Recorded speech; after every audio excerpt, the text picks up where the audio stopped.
Morning weather.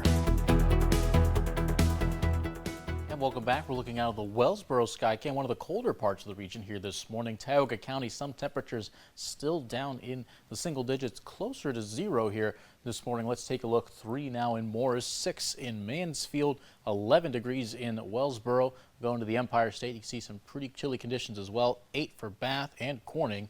You look at Cortland there in the northeastern portion of the screen, just 1 degree this morning, but you head down I-81. 11 in Binghamton and 8 in Appalachian this morning. Staying on the chilly side, but as we head into tomorrow, big games ahead of us. Likely to see at least going into our NFC Championship game. The Commanders and Eagles, 40 degrees, partly sunny sky, kickoff at 3. But of course, the all-important AFC Championship, Bills and Chiefs, likely to have a mostly clear sky, have a kickoff start of 31 degrees, and that'll start at 6:30 tomorrow evening.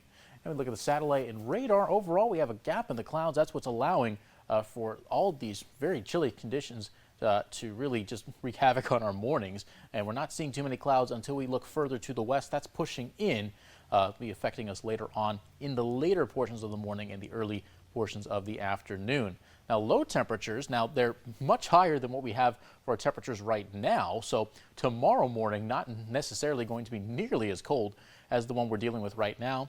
Think low 20s across the area. Think in the northern tier, right around that 22 to 24 degree range. In the southern tier and towards the Finger Lakes, think around 20 to 23 degrees. Could see a little bit of wind later on tonight, up to around 20 miles per hour for gusts. Let's take a look at that wind right now so we can see how it's going to sort of pick up going into the parts of the afternoon. And then not too long after that, you're going to see at least a couple swaths of potentially up to 30 mile per hour gusts. But as we go into Sunday, things could actually get a little bit more blustery out there, up to 35 miles per hour, especially off to the west, Steuben County and areas further west there.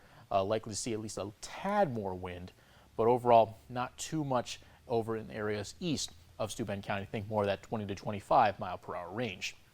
More clouds will stick around going into the rest of the day. You can see a few gaps likely to form, so a couple of peaks of sunshine here and there.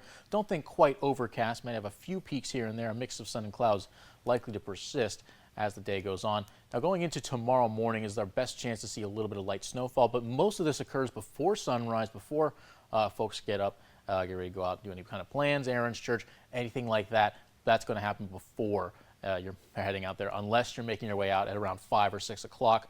Otherwise, won't have to contend with snow for your morning routine tomorrow. We'll see more breaks in the clouds, especially around Sunday evening. Those will be headed our way not too long after that. 30 our high today, a mix of sun and clouds, so a lot more of a welcome change compared to what we've had. But again, factor in some light wind gusts up to 20 miles per hour today and expect them to stick around into the later hours of the day tonight.